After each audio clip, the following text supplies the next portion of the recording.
You're running a scam, Juanita. Just admit it and get a real job. Those words came from my own father's mouth at our family's 4th of July barbecue, spoken loud enough for all 23 relatives to hear. The smell of charcoal and my mother's famous salsa filled the backyard, but all I could taste was the bitterness of being dismissed by the people who were supposed to believe in me. But here's what my father didn't know that day in Scottsdale, as he waved his beer bottle around like some kind of authority figure. I had just closed a deal that would bring in more revenue in 1 month than he made in an entire year at his accounting firm. Before we jump back in, tell us where you're tuning in from, and if this story touches you, make sure you're subscribed because tomorrow, I've saved something extra special for you. My name is Juanita Morales, and I'm speaking to you from my penthouse in downtown Phoenix, where the city lights stretch out like scattered diamonds below my floor-to-ceiling windows.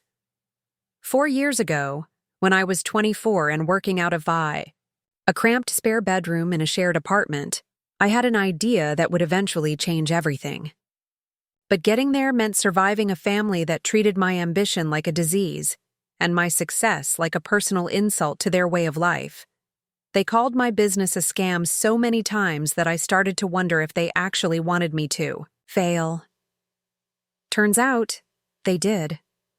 But failure was never an option for me, especially not when I could see a future they couldn't even imagine. The business started during one of the most frustrating customer service calls I'd ever experienced. I was trying to return a defective laptop, and after being transferred 7 times and spending 3 hours on hold, I realized something that would become the foundation of my entire company. Most customer service interactions could be handled by intelligent automation, but the technology wasn't being used effectively. Companies were either using outdated chatbots that frustrated customers more than they helped, or they were overstaffing call centers with undertrained representatives who couldn't solve basic problems. I saw an opportunity to create something different, not just another chatbot, but a sophisticated AI system that could understand context, emotion, and complex customer needs while seamlessly escalating to human agents when necessary. The technology existed, but nobody was putting it together in a way that actually improved the customer experience while reducing costs for businesses. That's when I knew I had found my calling. The first version of what would eventually become Customer Flow was built in my spare bedroom on a secondhand computer I bought for $300. I taught myself Python programming through YouTube videos and online courses, staying up until 3 in the morning most nights while working my day job at a marketing agency. My roommate Sarah thought I was losing my mind, especially when she'd find me talking to my computer screen at 2 in the morning, testing conversation flows, and debugging code that barely worked. But I could see something bigger. Every frustrating customer service experience I'd ever had, every time I'd watched my friends give up on returning products or canceling subscriptions because the process was too complicated, every business I'd worked with that was hemorrhaging money on inefficient support systems. It all pointed to the same solution. Someone needed to build a bridge between artificial intelligence and genuine human connection, and I was going to be that someone. The early days were brutal in ways I hadn't anticipated. Learning to code was just the beginning. I had to understand machine learning algorithms, natural language processing, customer psychology, business operations, and sales strategy all at the same time. Most days I felt like I was trying to drink from a fire hose while running a marathon. I'd wake up at 5 in the morning to code before my day job, work through lunch breaks on customer research, and spend evenings cold calling potential clients who usually hung up within 30 seconds. My first real breakthrough came 6 months in, when I finally got a meeting with a small e-commerce company that was drowning in customer complaints. The owner, David Chen, was skeptical but desperate enough to give me a chance. I offered to implement my system for free for 30 days, and if it didn't improve their customer satisfaction scores and reduce response times, he could walk away with no obligations. It was a huge risk because I was essentially betting 30 days of development work on an unproven system, but I believed in what I was building. The results were better than I had dared to hope. Customer satisfaction scores increased by 42%. Average response time dropped from 8 hours to 12 minutes, and their customer service costs decreased by 60%. David was so impressed that he not only signed a contract, but also connected me with 3 other business owners who were facing similar challenges. Word started spreading in the Phoenix business community about this young woman who had built something that actually worked. But success in business doesn't always translate to support at home. The bigger customer flow grew, the more skeptical my family became. My father, Robert, had worked at the same accounting firm for 28 years and couldn't understand how someone could make money from computers and websites. My mother, Linda, kept asking when I was going to settle down and start thinking about marriage and children instead of playing around with technology. And my brother, Marcus, who had just gotten promoted to assistant manager at a car dealership, made it clear that he thought my business was just a phase I'd eventually grow out of. The tension came to a head during Christmas dinner at my parents' house in Scottsdale. I had just signed my 10th client and was finally making enough money to quit my day job, something I was incredibly excited about. I thought my family would be proud, maybe even impressed that their daughter and sister had built something real from nothing. Instead, when I shared the news, my father put down his fork and gave me a look I'll never forget. "Juanita, this internet business thing has gone on long enough," he said, his voice carrying that tone he used when I was 12 and had stayed out past curfew. "You're 25 years old. It's time to think seriously about your future. Marcus just got promoted again, and he's looking at buying a house with Ashley next year. Real goals, real stability. You can't build a life on whatever this computer thing is." My mother nodded along, cutting her turkey into smaller pieces like she was trying to make the uncomfortable conversation last longer. "Your father's right, Misha. We just want what's best for you. This online stuff, it's not reliable. What happens when the internet fad passes? You'll be left with nothing." Marcus, my golden child brother, leaned back in his chair with that smug expression I'd grown to hate. "I mean, no offense, Juanita, but what you're doing isn't really a business. It's more like a hobby that pays sometimes. When I sell a car, that's a real transaction. There's a product, a customer, money changing hands for something tangible." Preparing and narrating this story took us a lot of time, so if you are enjoying it, subscribe to our channel. It means a lot to us. Now back to the story. What you do is just moving money around on computers. It's not sustainable. I tried to explain that I had real clients, real contracts, and real revenue that was growing every month. I showed them my bank statements, my client testimonials, and my projected growth charts. But the more evidence I presented, the more dismissive they became. My father actually laughed when I told him I was planning to hire my first employee within 6 months. "Juanita, sweetheart, you're living in a fantasy," he said, reaching across the table to pat my hand like I was a child who had just declared she wanted to be a princess when she grew up. "These internet businesses come and go overnight. Remember when everyone was day trading stocks? Remember when everyone was flipping houses? This is just the latest trend. The smart thing to do is keep your real job and do this computer thing on the side until you get bored with it." That night, driving home to my apartment, I made a decision that would define the next 3 years of my life. I wasn't going to try to convince them anymore. I wasn't going to share my wins or ask for their advice or support. I was going to build something so undeniably successful that they would have to acknowledge it. And by then, it wouldn't matter whether they believed in me or not, because I would have already proven myself to the people who actually mattered. The next 18 months were a blur of 16-hour days, countless client meetings, and steady growth that exceeded even my most optimistic projections. I hired Kevin Martinez, a brilliant developer who had been laid off from a tech startup, and together we refined customer flow into something that was starting to attract attention from much larger companies. We moved out of my spare bedroom and into a small office space downtown. Nothing fancy, just 4 walls and reliable internet. but it felt like a palace compared to where we'd started. Our breakthrough came when we landed a contract with a mid-sized retail chain that had been struggling with customer service bottlenecks during the holiday shopping season. They were desperate for a solution that could handle volume spikes without sacrificing quality, and customer flow was exactly what they needed.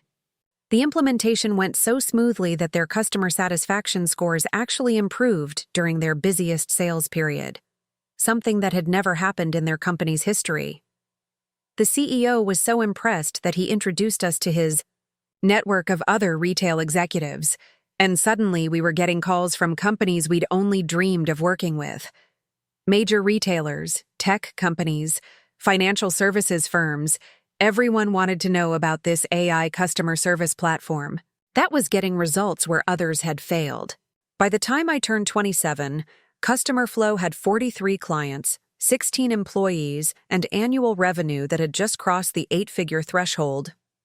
But the more successful I became, the more strained my relationship with my family grew. They couldn't ignore the obvious signs of my success anymore: the new car, the downtown loft, the business trips to San Francisco and New York. But instead of celebrating with me, they seemed almost resentful. Family gatherings became exercises in passive aggression, with subtle digs about how I was too busy for family and how success was changing me. The breaking point came at Marcus's engagement party. Ashley, his fiancée, was showing off her ring and talking about their wedding plans, and everyone was fawning over how responsible and mature Marcus was for taking such a big step.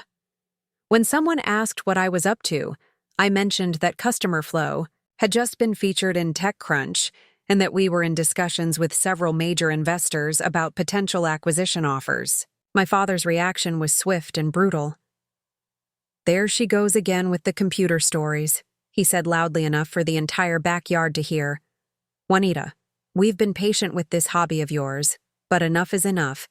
You're almost 30 years old, and you're still playing pretend businesswoman. Marcus is getting married, buying a house, building a real life. When are you going to stop with these internet fantasies and join the real world?" The party went silent.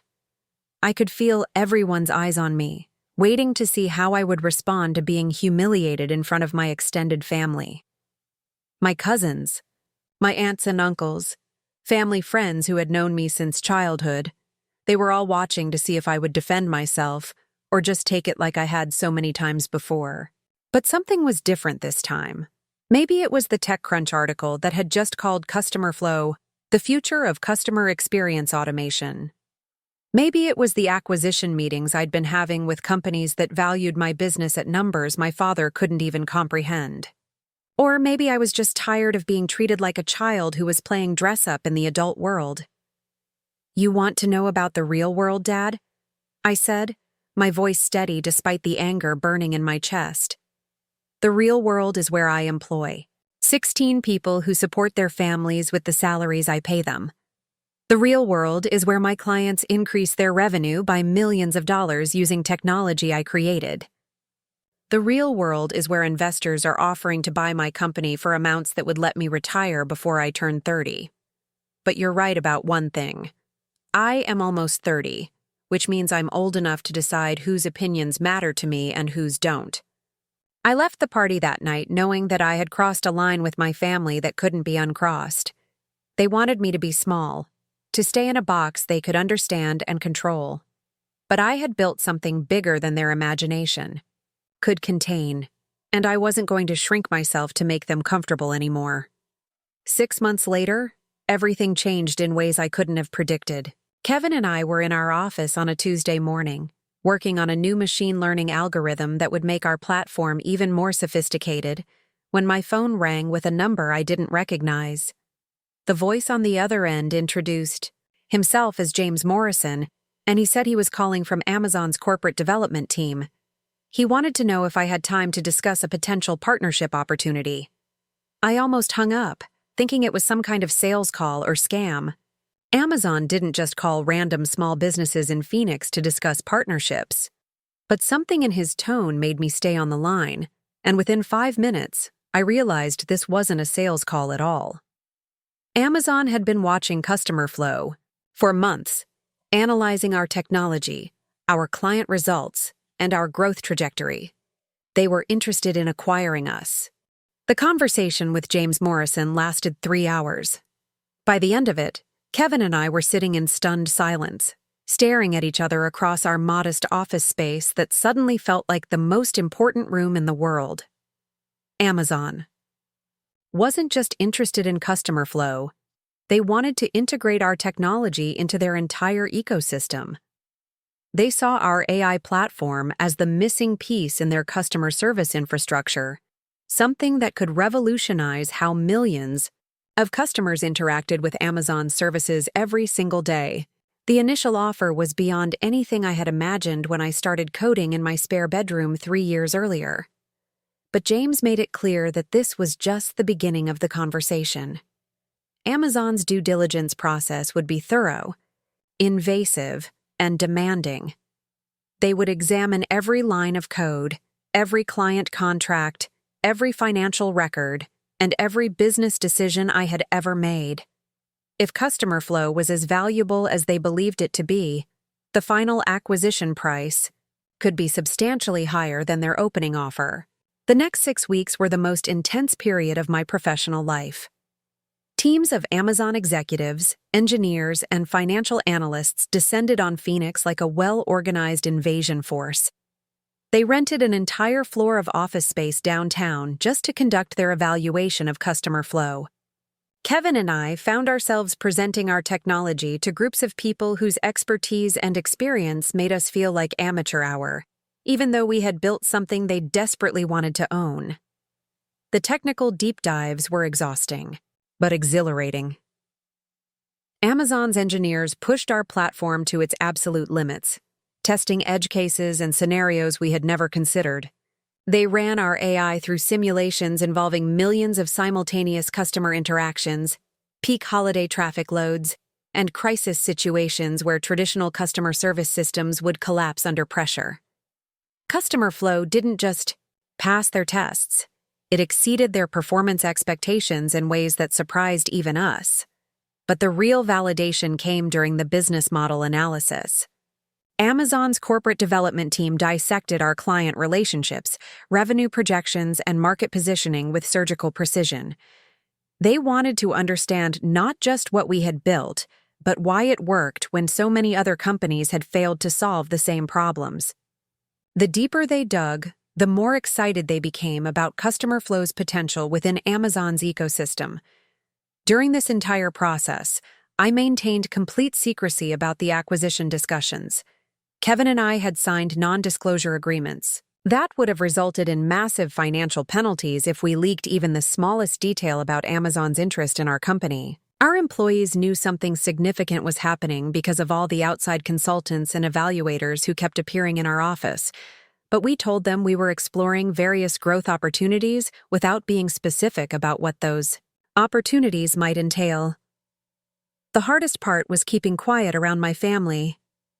Every fiber of my being wanted to call my father and tell him that Amazon, one of the largest and most successful companies in the world, thought my computer hobby was valuable enough to potentially pay hundreds of millions of dollars to acquire. I wanted to see his face when he realized that his daughter, the one he had dismissed and belittled for years, had built something extraordinary.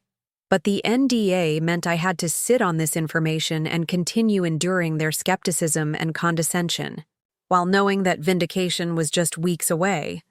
The family dynamics during this period became even more strained. Marcus had set a wedding date for the following spring, and every family gathering became an extended discussion about his future plans, Ashley's dress selections, and their house hunting adventures. Meanwhile, I was treated like the perpetually single career woman who was too obsessed with work to focus on what really mattered in life. My mother kept making comments about how I was missing out on the best years of my life by pouring all my energy into a business that might not even exist in 5 years. Uncle Tony was particularly vocal about his concerns regarding my life choices. He worked in construction and had strong opinions about what constituted real work versus what he called paper pushing and computer games. During a Sunday barbecue at my parents' house, He cornered me near the pool and launched into a lecture about how I needed to find a husband and start thinking about children before it was too late. "Juanita, you're a smart girl, but you're wasting your prime years on this technology nonsense," he said, gesturing with his beer bottle for emphasis. "Look at Marcus and Ashley. They're building something real together. A marriage, a family, a future that means something. What are you building? A website? Come on, Mia. Wake up and smell the coffee. This internet business bubble is going to burst, and when it does, you're going to be 30 years old with nothing to show for it except some computer files and a bunch of regrets." I nodded politely and changed the subject, but inside I was screaming. If Uncle Tony only knew that my computer files were being evaluated by Amazon's acquisition team at that very moment, and that the preliminary valuation numbers being discussed were larger than the combined net worth of everyone, at that barbecue, he might reconsider his definition of building something real. But I couldn't say any of that, so I just smiled and asked him about his latest construction project, while internally counting down the days until I could reveal the truth. The breakthrough moment in the Amazon negotiations came during week 4 of their evaluation process. Kevin and I were presenting our latest algorithm improvements to a group of Amazon's senior AI engineers when one of them asked a question that initially seemed like a criticism. He wanted to know why our customer satisfaction scores were so much higher than industry standards and whether those results were sustainable as we scaled to larger client bases. Kevin and I exchanged glances because this was exactly the kind of challenge we had been hoping someone would raise. The answer wasn't just about our technology. It was about our fundamental approach to the customer service problem. Most AI platforms focused on efficiency metrics, like call resolution time and cost reduction per interaction. Customer flow was designed around a different philosophy entirely. We prioritized customer emotional satisfaction and long-term relationship building, which actually generated more revenue for our clients over time, even if individual interactions took slightly longer to resolve. We had data to prove this approach worked. Our clients weren't just saving money on customer service costs. They were increasing customer lifetime value, improving retention rates, and generating more positive word-of-mouth marketing than companies using traditional customer service models. The Amazon team was fascinated by our research methodology and the depth of psychological insights we had incorporated into our AI training models. That presentation shifted the entire tone of the acquisition discussions. Amazon's team realized they weren't just buying a customer service platform. They were acquiring a new way of thinking about customer relationships that could be applied across their entire business ecosystem. The potential applications extended far beyond basic customer support into areas like product recommendations, marketplace dispute resolution, and even supply chain communications. James Morrison called me 2 days after that presentation with news that changed everything. Amazon's executive committee had approved moving forward with a formal acquisition offer, and the number was substantially higher than anything we had discussed previously. He couldn't give me the exact figure over the phone, but he scheduled a meeting for the following Monday where we would receive Amazon's official proposal. That weekend was torture. Kevin and I knew we were about to receive an offer that would transform our lives, but we couldn't tell anyone or celebrate or even fully process what was happening. We spent Saturday afternoon in our office, pretending to work on routine business tasks while actually just staring at our computers and trying to imagine what Monday's meeting would bring. The anticipation was almost unbearable. Monday morning arrived gray and drizzly, typical November weather in Phoenix that matched my nervous energy perfectly. Kevin and I dressed more formally than usual, both of us understanding without discussion that this was likely the most important business meeting of our lives. We arrived at the downtown law office where Amazon's team had set up their temporary Phoenix headquarters and were escorted to a conference room with floor-to-ceiling windows overlooking the city where I had grown up and built my business. James Morrison entered the room carrying a leather portfolio that contained our future. He was accompanied by 3 other Amazon executives I had met during the evaluation process. all of them wearing expressions that suggested they were about to deliver good news. James opened the portfolio, removed a bound document, and slid it across the conference table toward me.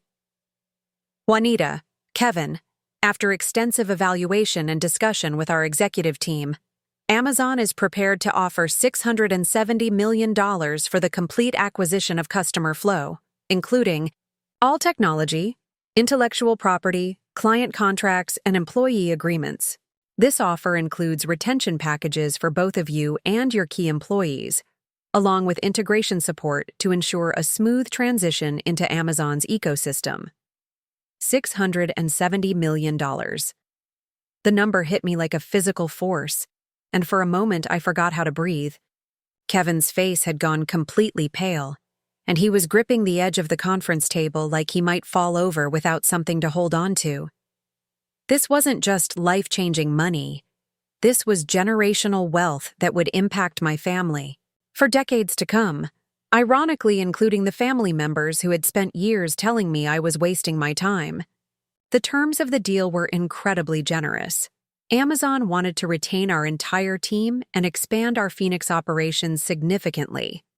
They saw customer flow as the foundation for a new customer experience division that would eventually employ hundreds of people in Arizona. Kevin and I would both receive executive positions within Amazon's organization, along with equity packages that would vest over several years. We weren't just selling our company. We were becoming part of something much larger, while maintaining significant influence over how our technology would be developed and deployed. But beyond the financial implications, what struck me most about that moment was the validation. Amazon's offer represented the ultimate acknowledgement that what I had built was not only real and valuable, but revolutionary enough to be worth nearly $750 million.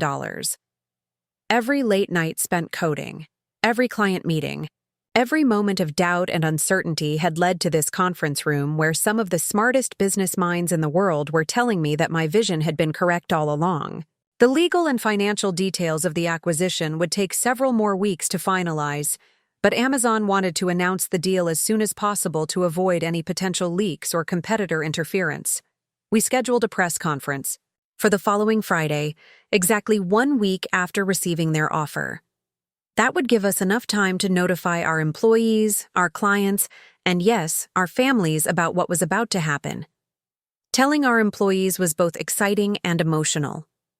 Many of them had joined Customer Flow when we were still a small startup with uncertain prospects, and they had contributed to our success in ways that deserved recognition and reward. Amazon's acquisition included retention bonuses and stock, options for every employee, ensuring that the people who had helped build Customer Flow would benefit significantly from its success. The announcement meeting turned into an impromptu celebration as the reality of what we had accomplished together began to sink in. Notifying our clients required more delicate handling. Many of them had chosen Customer Flow specifically because we were a nimble, responsive company that could adapt quickly to their changing needs. They needed reassurance that Amazon's acquisition would enhance rather than diminish the service they had come to rely on. Fortunately, Amazon's reputation for customer obsession and operational excellence made these conversations easier than I had anticipated. Most clients were excited about the additional resources and capabilities that would become available through Amazon's infrastructure. But the conversation I was most anticipating and most nervous about was the one I would have with my family. I had endured years of skepticism, dismissal, and outright ridicule regarding my business ambitions. They had called Customer Flow a scam, a hobby, a phase I would eventually outgrow. Now I was about to tell them that this scam had just been acquired by Amazon for more money than they could probably comprehend. I decided to tell them in person rather than over the phone. This news deserved to be delivered face to face, partly because I wanted to see their reactions, but mostly because I owed it to myself to have this moment of vindication after everything they had put me through. I called my mother and asked if I could come over for dinner on Thursday night, the evening before the press conference would make everything public. The family dinner that Thursday was initially indistinguishable from dozens of others I had endured over the previous few years. My parents served their usual rotation of Mexican food that my mother had been perfecting since before I was born, and the conversation focused primarily on Marcus and Ashley's wedding preparations. They had finally found a venue they liked, and Ashley was excited about the photographer they had booked for the ceremony. My father was complaining about the cost of everything, but in a good-natured way that suggested he was happy to be paying for his son's special day. Marcus seemed to be enjoying his role as the family success story. He had recently been promoted to sales manager at the dealership, and he spent most of dinner describing his new responsibilities and the company car he would be receiving as part of his compensation package. Ashley talked about their house hunting progress and how they were hoping to find something in a good school district, even though they weren't planning to have children for several more years. I sat quietly through most of this conversation, eating my mother's enchiladas and trying to figure out how to transition from wedding planning discussions to Amazon acquisition announcements. The magnitude of what I was about to reveal felt almost surreal in the context of such an ordinary family dinner.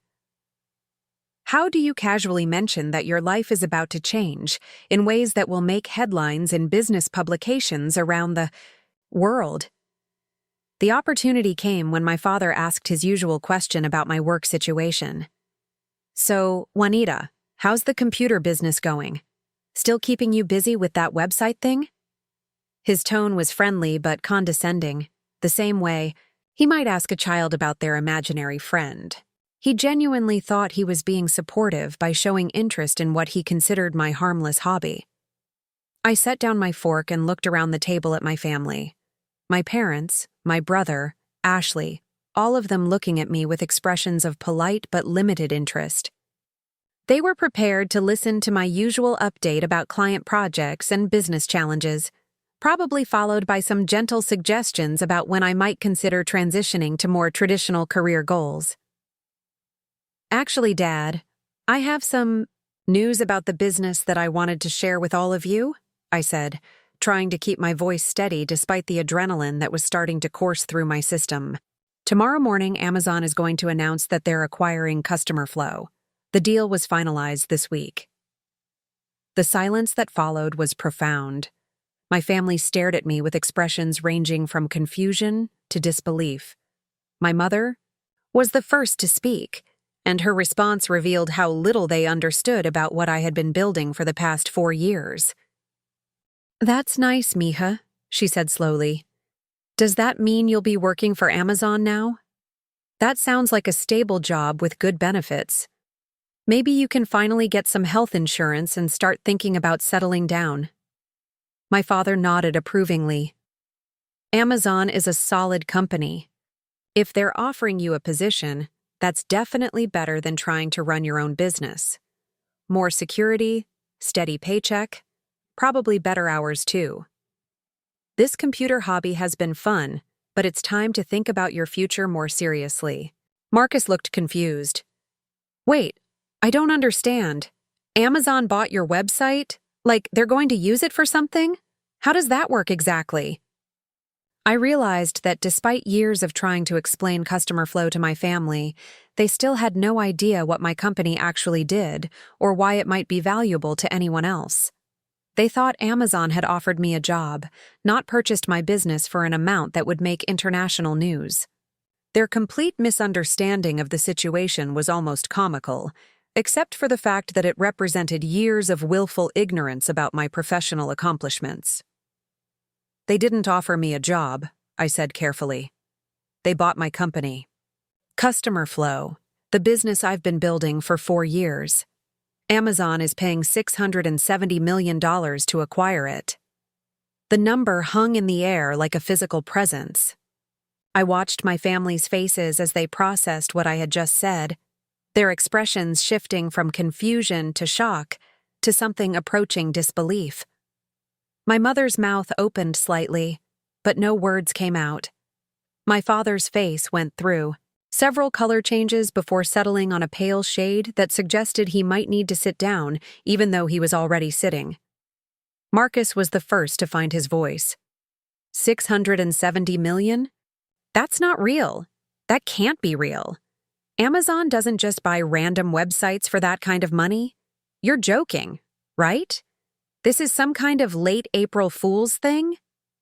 But Ashley, who worked in marketing and understood business valuations better than the rest of my family, was staring at me with a different expression entirely. "Oh my God," she whispered. "You're serious. You're actually serious.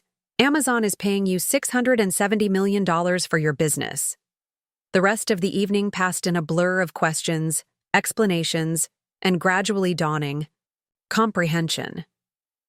I showed them the press release that would be published the following morning, the Amazon letterhead that made everything official, and the preliminary financial documents that proved this wasn't an elaborate joke or misunderstanding. Slowly, my family began to understand that the daughter and sister they had dismissed for years had just become one of the youngest self-made multimillionaires in Arizona's history. But their initial reaction wasn't pride or celebration. It was something much more complicated, a mixture of shock, disbelief, and what seemed almost like resentment. As the reality of my success began to sink in, I could see them struggling to reconcile this news with the narrative they had constructed about my life and choices. I wasn't supposed to be the successful one. I wasn't supposed to prove them wrong so dramatically and so publicly. The conversation that followed revealed just how deep their misunderstanding of my business had been, and how uncomfortable they were with having to radically revise their opinions about my life choices. But it also marked the beginning of a new chapter in our family dynamics, one where they could no longer dismiss my ambitions or treat my success as a temporary phase that would eventually pass. The press conference the next morning felt like stepping into an alternate reality.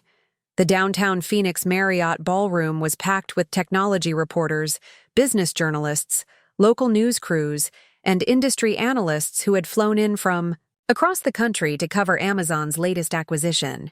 Kevin and I sat at a long table draped in Amazon blue, flanked by James Morrison and two other Amazon executives who had become familiar faces over the past month of negotiations. The questions from reporters were intense and probing. They wanted to understand how a small Phoenix startup had developed technology valuable enough to command such a massive acquisition price. They asked about our growth trajectory, our competitive advantages, and our plans for integration with Amazon's existing infrastructure. But what struck me most was the respect in their voices. These were seasoned business journalists who covered billion-dollar deals regularly, and they were treating customer flow, treating me, as a serious player in the technology industry. The local Phoenix media coverage was particularly gratifying. Several reporters mentioned that this was one of the largest technology acquisitions in Arizona's history, and that it represented a significant milestone for the state's growing tech sector. I thought about all the times my family had acted, like Phoenix was somehow too small or unsophisticated for serious business innovation. Now the national business press was writing about how Arizona was becoming an unexpected hub for artificial intelligence development. But the real validation came from the industry analysts who spoke to reporters after the formal announcement. They described customer flow as representing the next evolution in customer service technology, and predicted that Amazon's acquisition would accelerate adoption of AI-powered customer experience platforms across multiple industries. One analyst from Gartner called our approach revolutionary and suggested that other major technology companies would likely rush to develop competing solutions. Within hours of the press conference, my phone started ringing with calls from reporters wanting follow-up interviews, headhunters offering executive positions at other companies, and entrepreneurs asking for advice about building and scaling technology businesses. The transformation from unknown startup founder to recognized industry expert happened so quickly that I barely had time to process it. Social media exploded with commentary about the acquisition. LinkedIn was flooded with posts from business leaders and investors discussing the implications of Amazon's purchase and what it meant for the customer service industry. My own LinkedIn profile, which had maybe 300 connections the week, before, was suddenly receiving dozens of connection requests from venture capitalists, technology executives, and entrepreneurs who wanted to network with the woman who had built a business valuable enough for Amazon to acquire.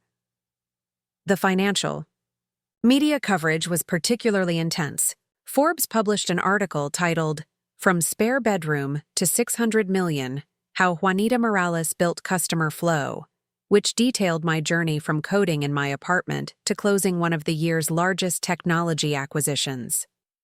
The article included quotes from several of our early clients describing how customer flow had transformed their customer service operations and improved their bottom-line results.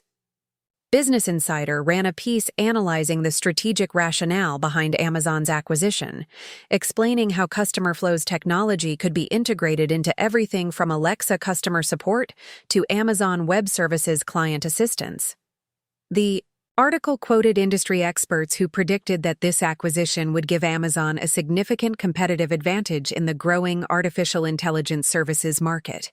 But perhaps the most surreal moment came when I received a call from my former marketing agency supervisor, the woman who had managed my day job during the early months of building customer flow.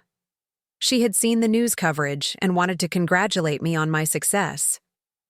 During our conversation, she mentioned that she remembered me working on some kind of side project during lunch breaks, but she had never understood what I was building or how serious I was about it.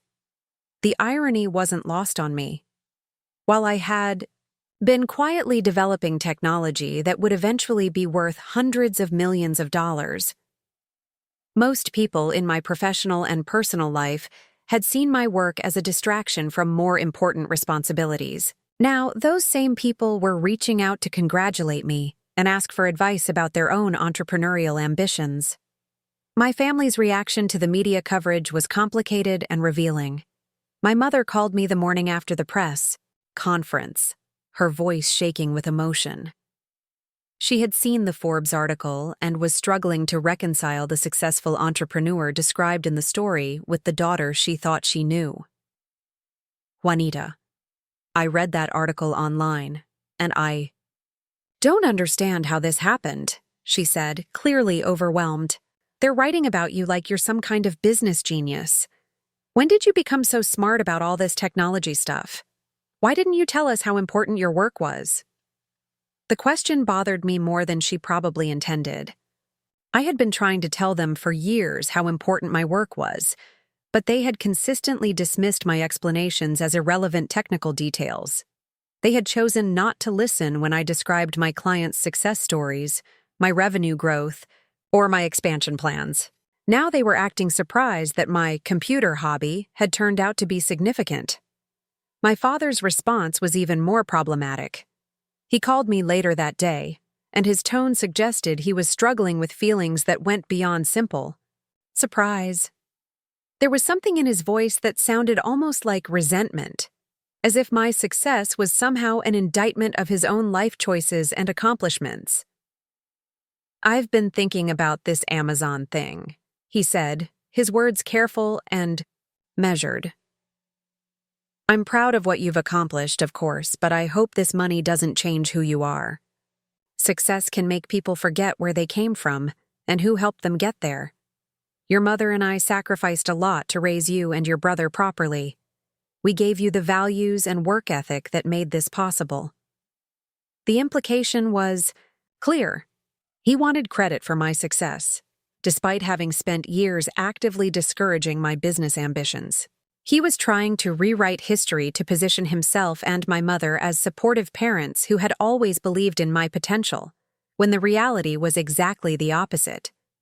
They had consistently pushed me toward conventional career paths and traditional life choices, treating my entrepreneurial aspirations as evidence of immaturity and poor judgment. Marcus's reaction was perhaps the most honest, which made it both easier and harder to tolerate.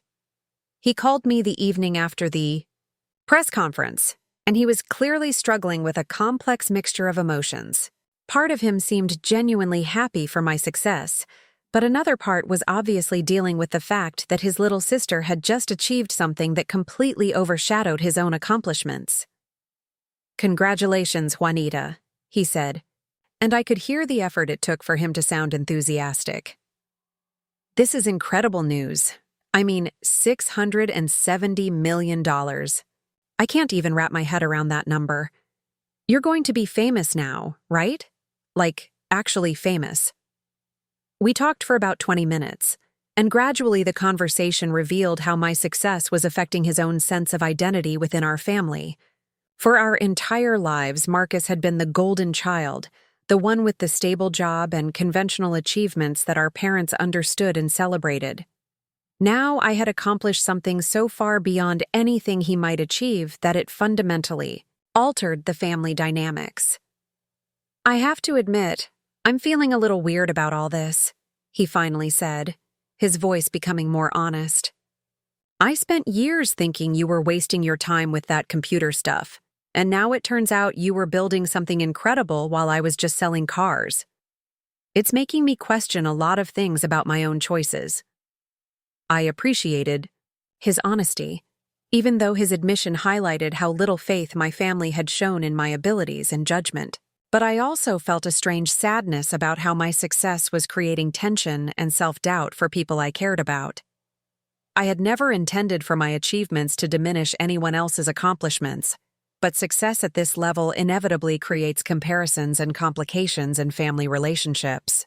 The extended family's reaction was equally revealing.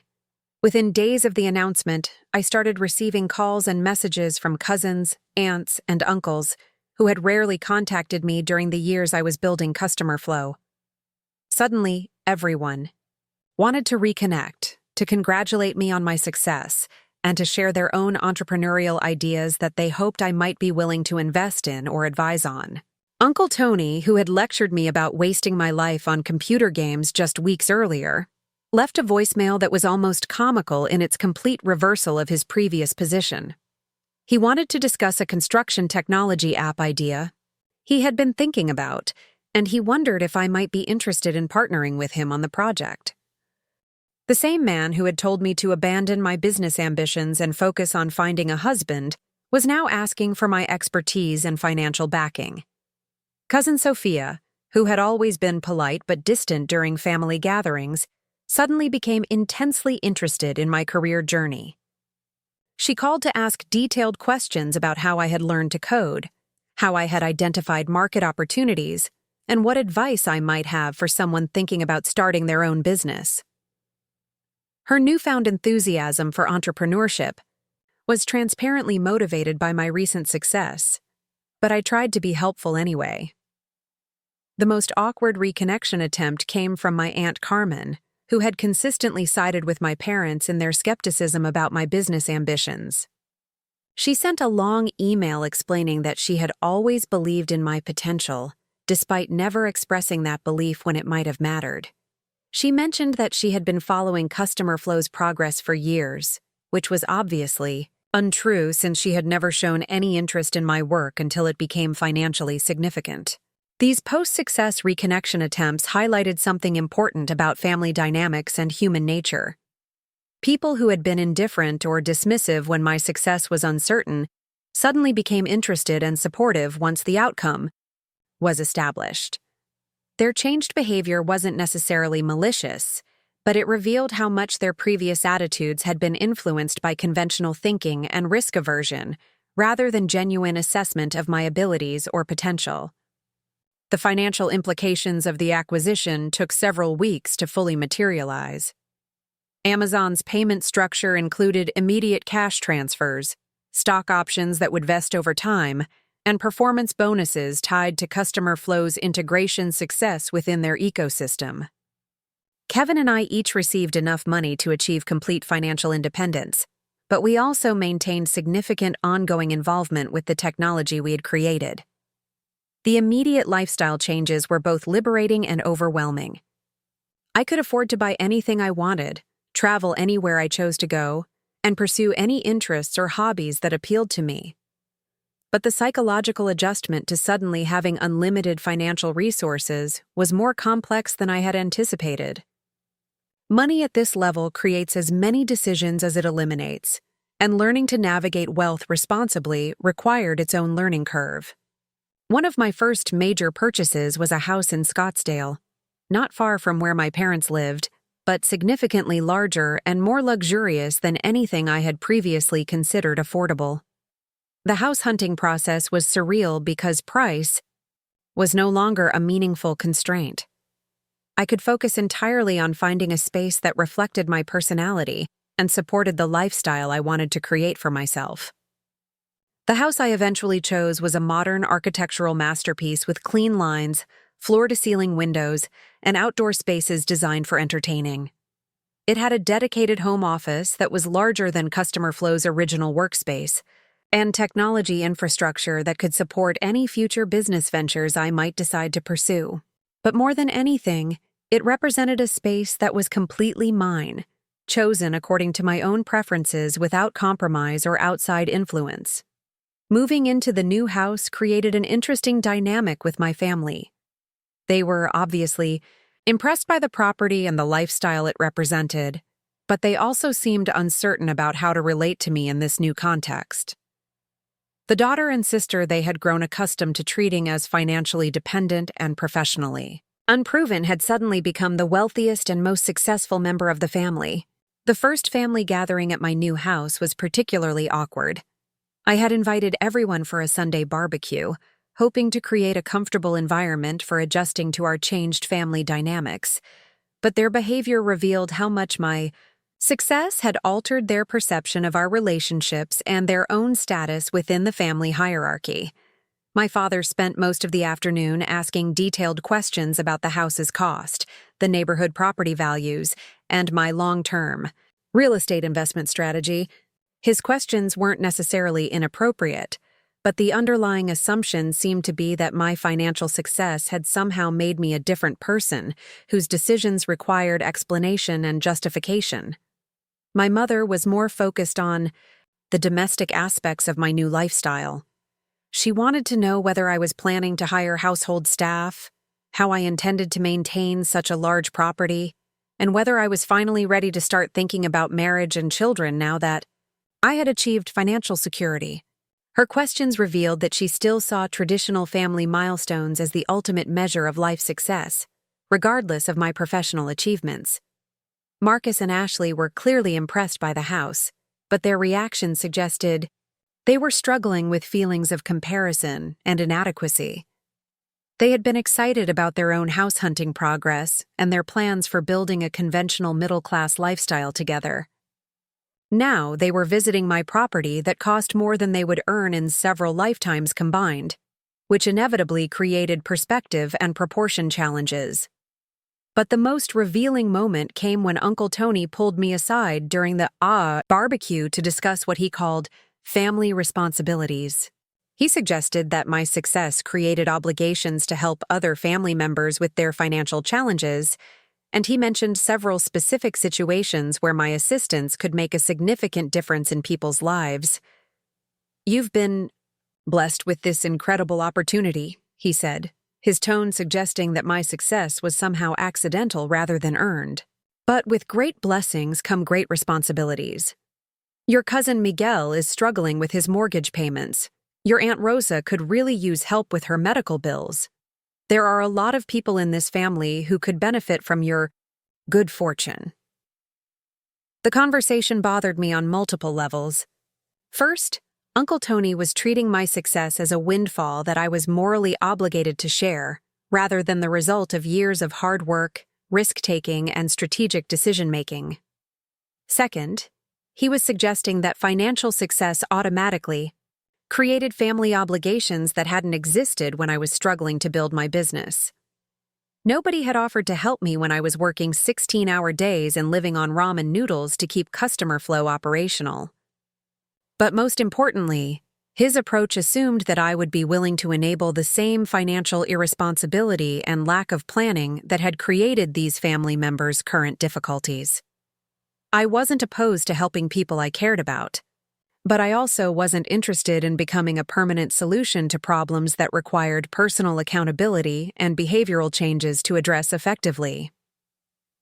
The weeks following that barbecue brought a steady stream of family members approaching, me with financial requests, business partnership proposals, and investment opportunities. Some were legitimate needs that deserved consideration, but many were thinly disguised attempts to benefit from my success without contributing meaningful value in return. Learning to navigate these requests while maintaining family relationships required developing new skills and boundaries that I had never needed before. The most challenging aspect of my post-acquisition life wasn't the money or the media attention, or even the changed family dynamics. It was figuring out what to do next with my life and career. At 28 years old, I had achieved financial independence beyond anything I had ever imagined, but I still felt driven to continue building and creating rather than simply retiring to enjoy my wealth.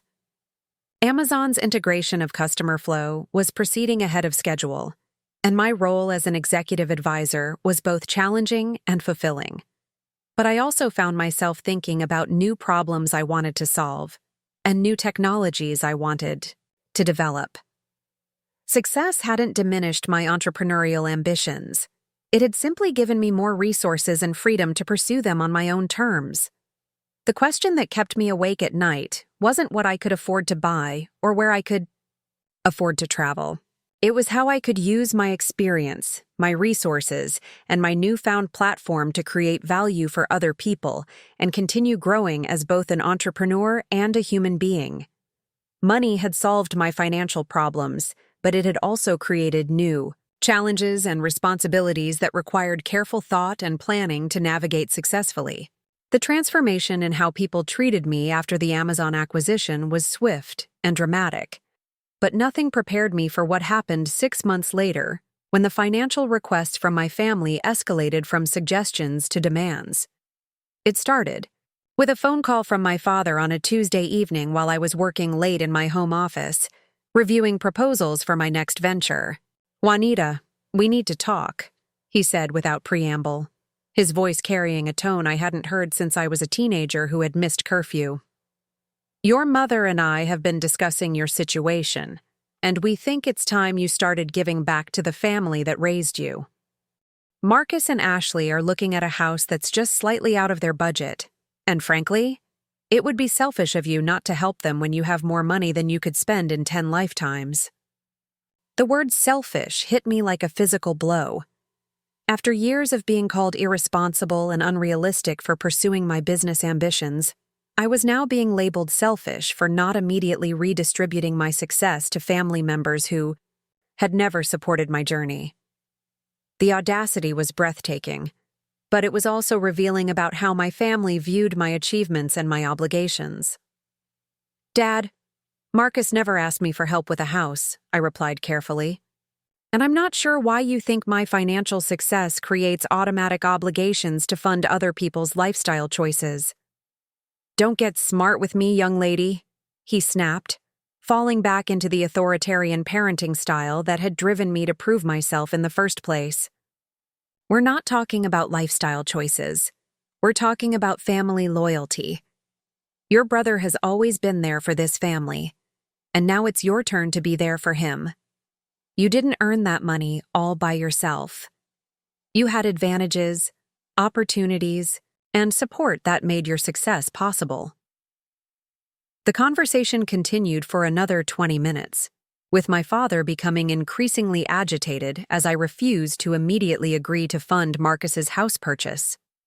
He seemed genuinely bewildered that I wasn't eager to share my wealth with family members, and he kept returning to themes of obligation, gratitude, and what he called Christian values that required generosity toward those less fortunate. But what bothered me most wasn't his request for financial assistance. It was his complete inability to understand that my success hadn't been accidental or inevitable.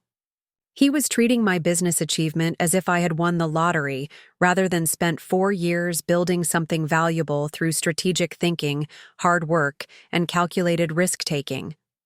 His assumption that I owed my family a share of my success because they had supported me was particularly galling given their consistent skepticism and discouragement.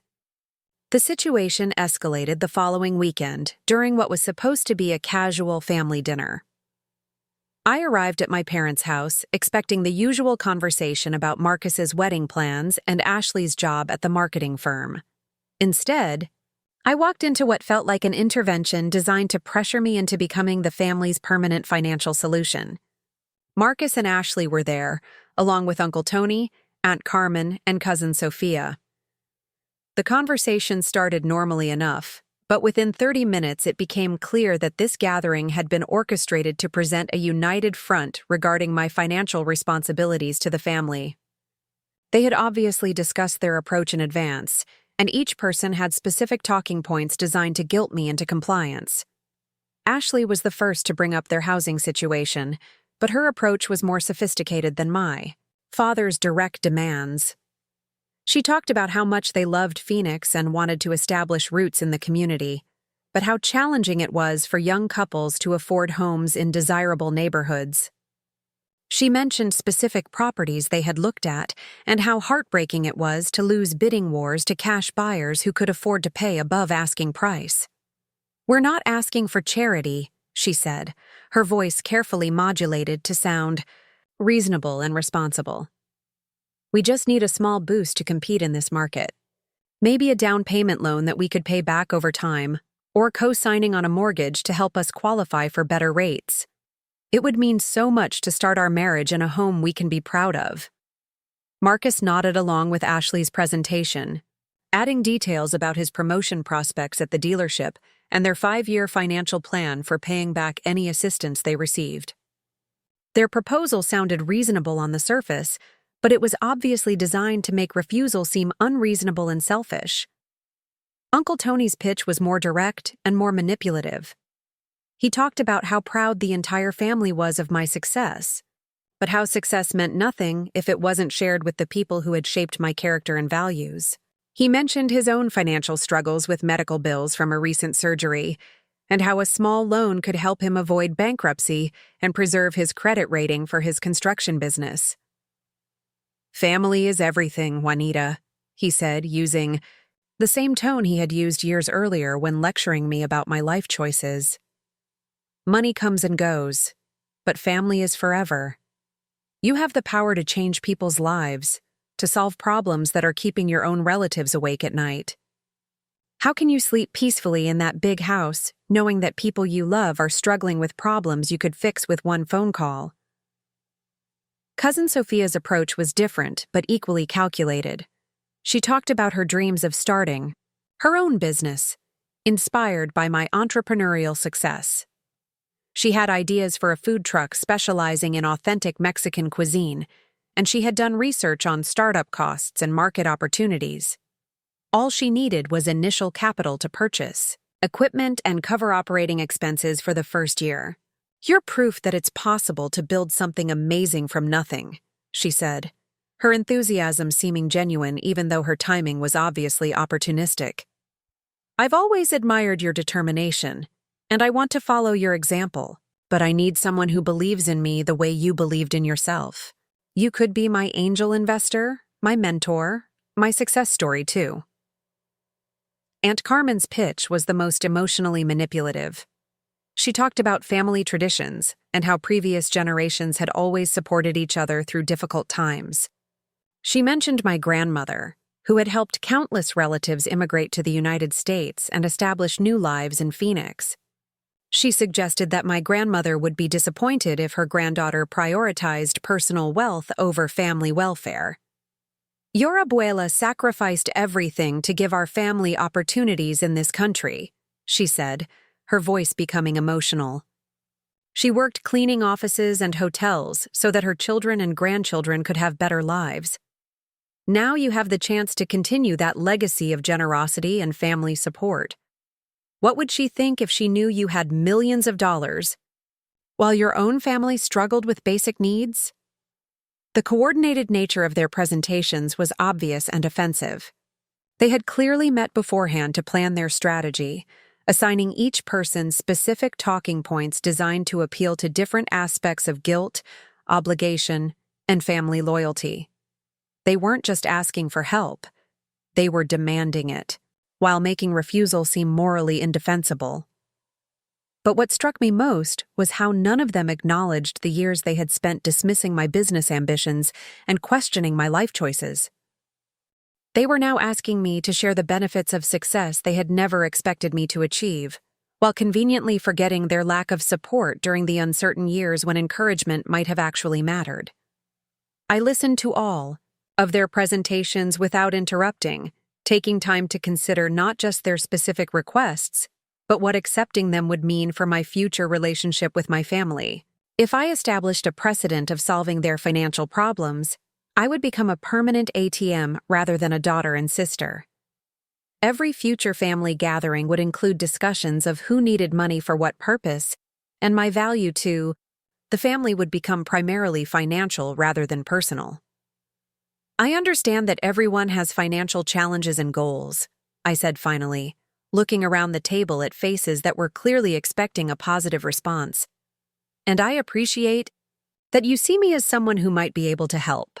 But I need you to understand something important. My success didn't happen overnight, and it didn't happen without sacrifice and risk. I spent years building customer flow while most of you questioned whether I was wasting my time. Now you want to benefit from that success, without acknowledging the journey it took to achieve it. The room went quiet, and I could see expressions shifting from expectation to concern, as they realized I wasn't going to immediately agree to their requests. I'm not opposed to helping family members who are facing genuine emergencies or pursuing legitimate opportunities, I continued. But I'm also not interested in becoming a solution to problems that require personal responsibility and planning. To address properly, Marcus and Ashley, you're both educated adults with stable jobs. If you can't afford the house you want, you need to either save more money or adjust your expectations, not ask me to subsidize lifestyle choices you haven't earned. Marcus's face reddened, and I could see him struggling to control his temper. So you're saying no, just like that? Your own brother asks for help buying his first home, and you're going to sit there with hundreds of millions of dollars and tell him to save up like some regular person? I'm saying that having money doesn't obligate me to solve other people's financial problems, I replied. Especially when those same people spent years telling me that my work wasn't real, my goals weren't realistic, and my ambitions were evidence of poor judgment. You can't dismiss someone's journey and then demand to share in their destination. Uncle Tony's response was immediate and angry. That's not how family works, Juanita. You don't keep score in a family. You don't hold grudges or punish people for past mistakes. We love you regardless of your success, and we expected that love to be reciprocated. But you didn't love me regardless of my success, I said, my voice remaining calm despite the emotional intensity of the conversation. You loved me despite what you saw as my failure to live up to your expectations. There's a difference. You wanted me to abandon my business ambitions and pursue conventional goals that you could understand and approve of. Now that my unconventional path has succeeded beyond your imagination, you want to rewrite history and pretend you were always supportive. The conversation deteriorated rapidly from there. Family members who had seemed reasonable and loving during their presentations became defensive and accusatory when their requests were denied. Ashley accused me of being cold and selfish, forgetting the values that had made my success possible. Cousin Sophia questioned whether money had changed my personality and made me forget where I came from. Aunt Carmen suggested that my grandmother would be ashamed of my lack of generosity toward family. But my father's reaction was the most hurtful and revealing. He stood up from the table, his face flushed with anger and disappointment, and delivered what felt like a final judgment on my character and choices. I don't know what happened to the daughter I raised, he said, his voice shaking with emotion. The Juanita I knew understood the importance of family, of loyalty, of helping people who needed help. This person sitting here, counting her money, while her own brother struggles to buy a home, this isn't the daughter your mother and I worked so hard to raise. Maybe all that success went to your head. Maybe you forgot that you're part of something bigger than yourself. I left that dinner knowing that my relationship with my family had fundamentally changed in ways that probably couldn't be repaired. They had revealed their true expectations regarding my success, and I had revealed my unwillingness to meet those expectations. The financial requests hadn't been genuine attempts to solve temporary problems. They had been tests of my loyalty and compliance with family hierarchy that I had definitively failed. The following weeks brought a steady stream of passive-aggressive communications designed to pressure me into reconsidering my position. Text messages about family members who were struggling with various financial challenges, social media posts about the importance of family support and generosity, and casual mentions during phone calls about opportunities I was supposedly missing to make a positive difference in people's lives. My mother's approach was particularly sophisticated. She didn't directly ask for money or criticize my decisions, but she regularly updated me on Marcus and Ashley's house hunting disappointments and Uncle Tony's mounting medical bills. Her messages were designed to keep family financial problems at the front of my consciousness while maintaining plausible deniability about her motivations. But the final straw came 3 weeks after the family dinner, when I discovered that Marcus had been telling people that I had agreed to help with his house purchase and was just working out the details of the financial arrangement. Several mutual friends congratulated me on my generosity toward my brother, and a real estate agent contacted me about coordinating the financing for a property Marcus and Ashley were supposedly purchasing with my assistance. The lies were obviously designed to pressure me into compliance through social embarrassment and public commitment. If I denied helping Marcus after he had already told people I was involved, I would look like I was backing out of a promise rather than simply maintaining a boundary I had clearly established. That was the moment I realized that my family wasn't just disappointed by my refusal to share my wealth. They were actively working to manipulate and coerce me into changing my mind through social pressure and public embarrassment. Their behavior had crossed the line from request to harassment, and it was time to establish consequences for their actions. The decision to cut contact with my family wasn't made in anger or spite. It was a calculated business decision applied to personal relationships that had become toxic and unsustainable. I treated it the same way I would handle ending a partnership with clients who violated contracts or demonstrated behavior inconsistent with my values and goals.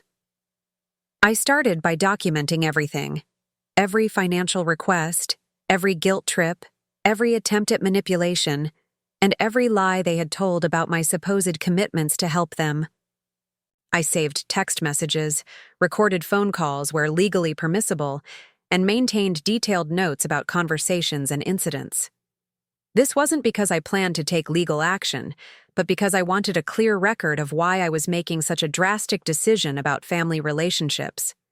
The formal separation began with a letter I sent to each family member who had participated in the coordinated pressure campaign. The letter was professional, clear, and final. I explained that their behavior had crossed boundaries I wasn't willing to tolerate, and that I was suspending all contact until they demonstrated genuine understanding of why their approach had been inappropriate and hurtful. I built customer flow by making difficult decisions based on facts rather than emotions, I wrote. I'm applying the same principle to family relationships that have become harmful to my well-being and contrary to my values. Success doesn't obligate me to subsidize other people's poor planning or enable behavior that I wouldn't accept in any other context. The responses to my letter revealed everything I needed to know about whether reconciliation was possible. Instead of reflection or apology, I received angry messages accusing me of arrogance, selfishness, and betrayal of family values. My father sent a particularly venomous response suggesting that my success had corrupted my character and that I would regret choosing money over family when I was old and alone. Marcus's response was more manipulative than angry. He claimed that he had never asked for anything unreasonable and that I was overreacting to normal family dynamics.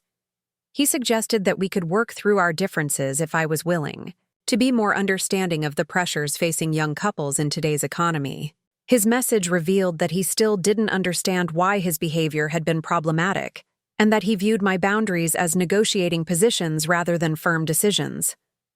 My mother's response was the most emotionally challenging to receive. She wrote a long letter describing how heartbroken she was by my decision to abandon the family, and how she couldn't understand how the daughter she had raised could be so cold toward people who loved her.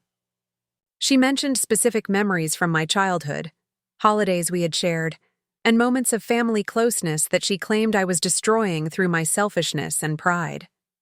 But what my mother's letter didn't acknowledge was that the family dynamics she was mourning had never actually existed. The loving, supportive family she described in her letter bore no resemblance to the family that had spent years dismissing my ambitions and then demanded to benefit from my success. She was grieving a fantasy version of our relationships rather than confronting the reality of how they had actually functioned. The most revealing response came from Uncle Tony, who sent a message that was equal parts threat and manipulation. He suggested that my decision to cut contact would have consequences beyond immediate family relationships, affecting my standing in the broader community and my reputation among mutual friends and acquaintances. He implied that people would judge me harshly for abandoning family members who needed help, especially given my wealth and resources. "You think you're too good for your family now," he wrote. "But Phoenix is a small town, and people talk. Everyone's going to know what kind of person you really are when you refuse to help your own brother buy a house while you live in a mansion. Good luck building relationships when people find out you'll turn your back on family the moment it becomes inconvenient." His message was essentially a threat to damage my reputation through gossip and social pressure, which confirmed that my decision to establish boundaries had been necessary and appropriate. People who respond to boundary setting with threats and retaliation are exactly the people who need boundaries established against them. The months following my decision to cut family contact were initially challenging but ultimately liberating. I had to adjust to holidays and milestones without family involvement, which created emotional gaps that took time to fill with healthier relationships and activities. But the absence of constant guilt trips, financial requests, and emotional manipulation created space for personal growth and authentic connections with people who valued me as a person rather than a financial resource. The professional impact of removing family drama from my life was immediately noticeable. I could focus completely on my work with Amazon and my plans for future ventures without constant interruptions and emotional energy drains. My decision-making became clearer and more strategic because I wasn't constantly second-guessing myself based on family criticism and expectations. One of my first major decisions during this period was to establish a foundation focused on supporting young entrepreneurs, particularly women and minorities who faced systemic barriers to accessing traditional funding and mentorship. The foundation provided both financial support and educational resources, helping emerging business leaders develop the skills and connections they needed to build sustainable enterprises. Working with foundation applicants reminded me why I had been so passionate about entrepreneurship in the first place. These were people with innovative ideas and strong work ethics who needed opportunities rather than handouts. They wanted to build something meaningful and create value for their communities, not just solve immediate financial problems through other people's generosity. The foundation also introduced me to a community of successful entrepreneurs who had navigated similar challenges with family expectations and financial pressures. Many of them had stories about relatives who became demanding and entitled after their business success, and several had also made difficult decisions about establishing boundaries with family members who couldn't adjust to changed dynamics. These conversations helped me understand that my experience wasn't unique or unusual. Success often creates complications in personal relationships, especially when that success challenges existing family hierarchies and expectations. Learning to protect your achievements and maintain your values in the face of pressure from people you love is a common challenge for entrepreneurs who achieve significant financial success. 6 months after cutting contact with my family, I received an unexpected call from Ashley. She was crying, and her voice was shaky as she explained that she and Marcus were getting divorced. Their relationship had deteriorated rapidly after my refusal to help them buy a house. and they had been fighting constantly about money, expectations, and future plans. "I finally understood what you meant about personal responsibility," she said through her tears. "Marcus kept saying that you owed us help because we were family, but he never wanted to discuss what we could do to improve our own situation.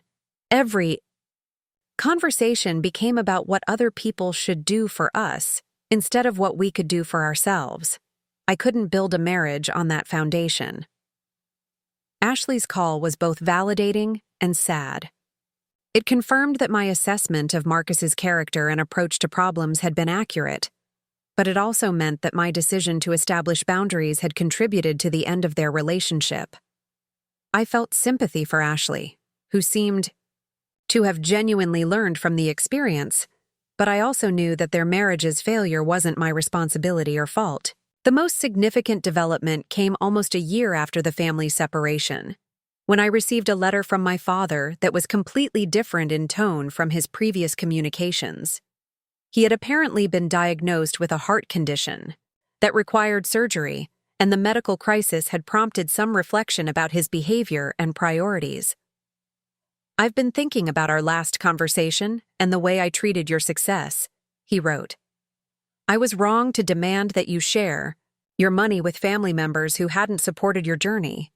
I was wrong to act like your achievements were somehow accidental or undeserved. And I was wrong to make you feel guilty for setting boundaries that any successful person would need to establish." His letter continued with specific acknowledgments of ways he had failed to support my entrepreneurial ambitions, and genuine apologies for the pressure campaign he had orchestrated around family financial assistance. He didn't ask for money for his medical expenses, and he didn't request immediate reconciliation. He simply wanted me to know that he understood why I had felt compelled to distance myself from family relationships that had become harmful and unsustainable. I appreciated my father's letter, and I wrote back to acknowledge his apologies and express hope that his health situation would improve. But I also made it clear that rebuilding our relationship would require sustained changes in behavior rather than just words. Trust that had been damaged over years of dismissal and manipulation couldn't be repaired through a single conversation or letter. 2 years after the Amazon acquisition, I launched my second company, focusing on AI-powered financial planning tools for small businesses. The new venture was entirely self-funded, which gave me complete control over its direction and growth strategy. But more importantly, it represented a return to the entrepreneurial challenges and satisfactions that had driven me to build customer flow in the first place.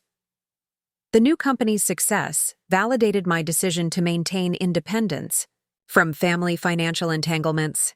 If I had spent the previous 2 years subsidizing my relatives' lifestyle choices and poor planning, I wouldn't have had the emotional energy or financial resources to pursue new opportunities.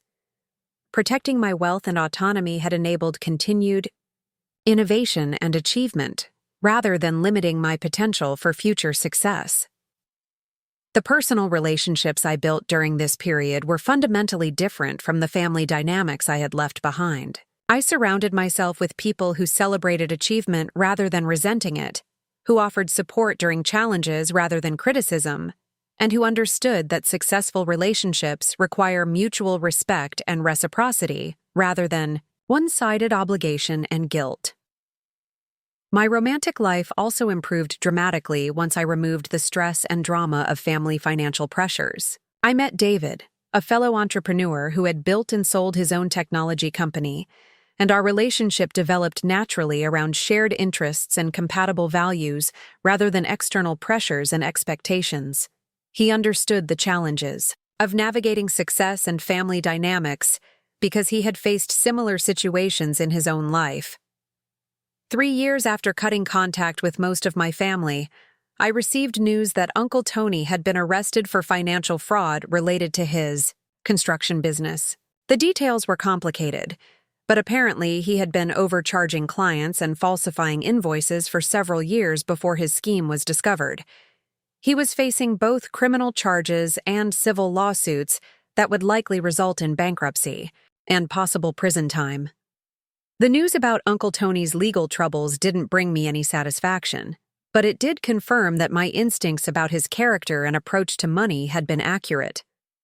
Someone who would pressure relatives for financial assistance while simultaneously defrauding his business clients clearly had fundamental issues with ethics and personal responsibility that went far beyond temporary financial difficulties. Marcus contacted me shortly after Uncle Tony's arrest, ostensibly to update me on family news, but clearly hoping to restart our relationship. His message was carefully worded to avoid explicit requests for help, but he mentioned that Ashley's divorce settlement had left him in a difficult financial position and that Uncle Tony's situation had created stress for the entire extended family. I didn't respond to Marcus's message, but I did forward it to my attorney as part of the ongoing documentation of family attempts to reestablish contact for financial purposes. The pattern was clear and consistent. Family members only reached out when they needed something, and their communications were designed to manipulate emotions rather than address substantive relationship issues. 5 years after the Amazon acquisition, I was invited to speak at a conference for young entrepreneurs about building sustainable businesses and navigating success. During the question and answer session, a young woman asked how I had handled family pressure to share my wealth and whether I had any regrets about the choices I had made regarding family relationships. My answer was honest and direct. Success doesn't obligate you to subsidize other people's poor choices or enable behavior that you wouldn't accept in any other context, I said. Family relationships should be based on mutual respect and genuine affection, not financial dependency and guilt manipulation. If people only value you for what you can give them rather than who you are, they're not really family in any meaningful sense. The audience response was overwhelmingly positive, and several people approached me afterward to share their own stories about family financial pressures and boundary-setting challenges. These conversations reinforced my conviction that protecting your success and maintaining your values is essential for long-term happiness and continued achievement. Today, I live in a beautiful home that reflects my personal taste and supports my lifestyle choices. I'm surrounded by people who celebrate my achievements and support my continued growth as both an entrepreneur and a human being. I have romantic relationships based on genuine compatibility rather than external pressures, and professional relationships built on mutual respect rather than financial obligation. The family that tried to claim ownership of my success eventually learned to live without my financial support, and most of them have made better decisions about their own lives once they stopped expecting rescue from external sources. My father and I have rebuilt a limited but respectful relationship based on acknowledgement of past mistakes and commitment to healthier patterns going forward. Marcus never did buy that house he wanted me to help finance, but he eventually found a smaller property that fit his actual budget and income. Ashley remarried someone who shared her values about personal responsibility and financial planning, and she occasionally sends updates about her life that suggest she learned valuable lessons from our family's conflicts. The foundation I established has supported hundreds of entrepreneurs who are building innovative businesses and creating value for their communities. Many of them have achieved significant success, and several have gone on to establish their own mentorship and funding programs for the next generation of business leaders. My second company was acquired last year for an amount that exceeded the Amazon deal, confirming that my first success wasn't accidental or unrepeatable. I'm currently working on my third venture, which focuses on democratizing access to artificial intelligence tools for small and medium-sized businesses worldwide. The most important lesson I learned from this entire experience isn't about money, or family, or even business success. It's about the importance of maintaining your integrity and values, regardless of external pressures or expectations.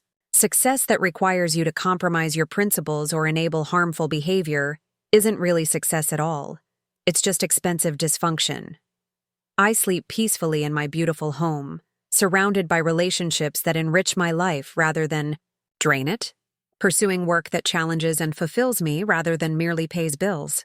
The family that called my business a scam learned that their daughter and sister had built something extraordinary, but by then it no longer mattered whether they believed in me or not.